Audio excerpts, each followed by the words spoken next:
আসসালামু আলাইকুম রহমতুল্লাহ।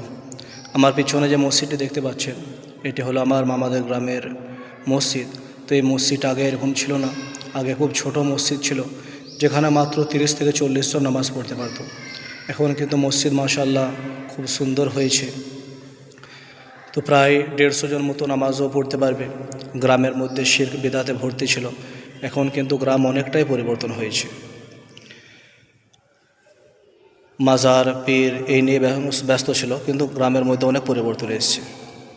এখনও কিন্তু অনেক শিরক বিদআত আছে, বিশেষ করে এরা পীরকে মাননেওয়ালা বিরাট।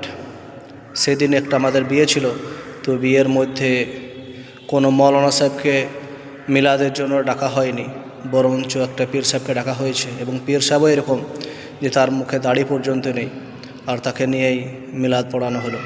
তো এখনও গ্রামের মধ্যে অনেক রকম খারাপ প্রথা আছে।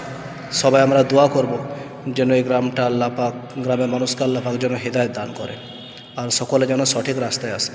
আসসালামু আলাইকুম।